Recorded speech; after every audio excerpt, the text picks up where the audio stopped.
Today I want to show you how you create an easy calculator in Java. With our calculator we want to make a plus operation, we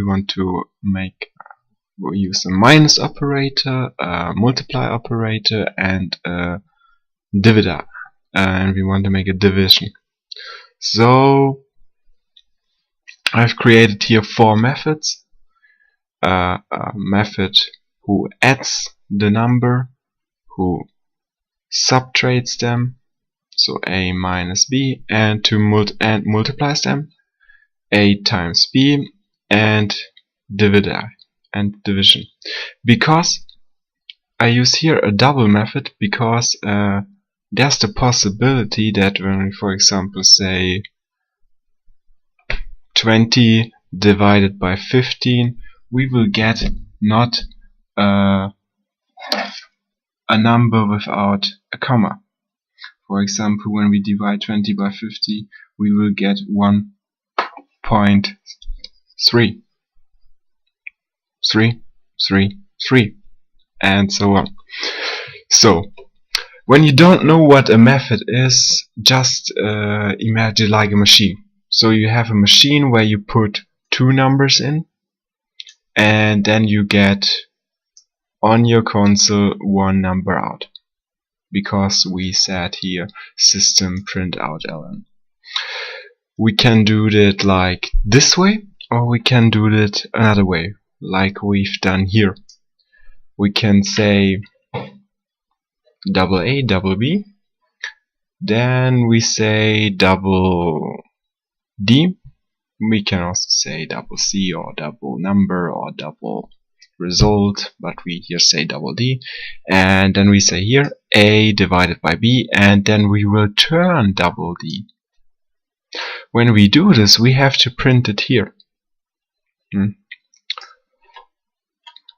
I will show you this later and explain it a little bit more.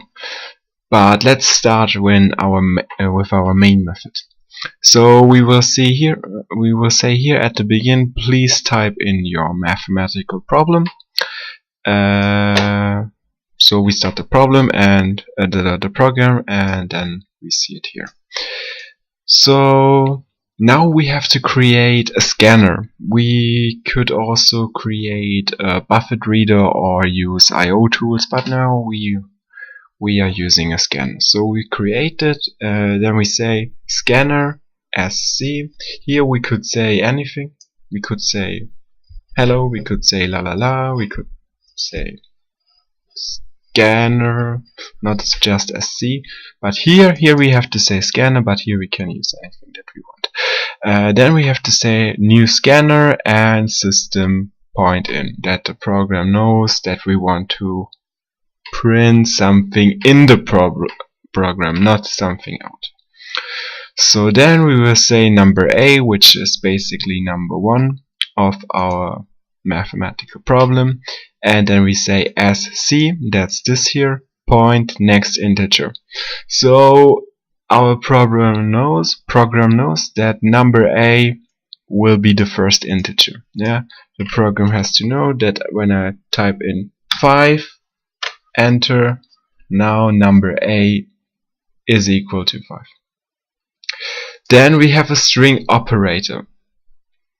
That's our plus, that's our minus operator. For example, there we say sc point next. So the program knows now, yeah, and now I get a string. And when I type it in, for example, plus, and say enter, then the operator is equal to plus.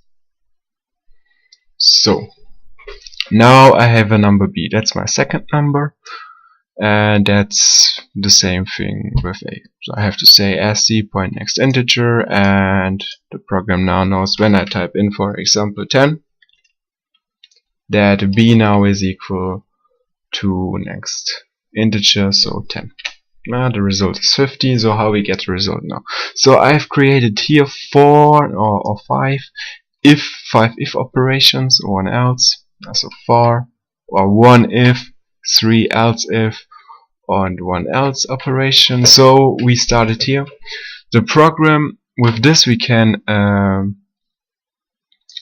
check if the operator is equal to a special operator which we've already defined. So here we say, is the operator point equal to the plus operator? And yes, this is actually the case here.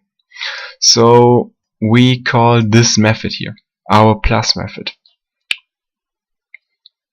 So we say plus number a, which is in that example equal to 5, and number b, which is equal to 10.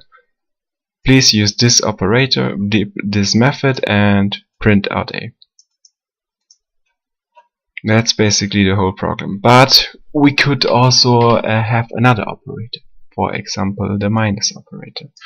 Then we will call the minus method here. To call the method, we can just say the name plus, like we have done here, or we can use calculator in front of it to don't know which type you prefer. It's up to you. So then we just return a number like we done here. We say not system out prompt line like we've done in the 3 previous methods. We just return a number. So we have to say here double, which says instead of void, when we say void we return nothing, we just print something out. And when we say double, we return something, and in that case we would return a double, the D here, double D.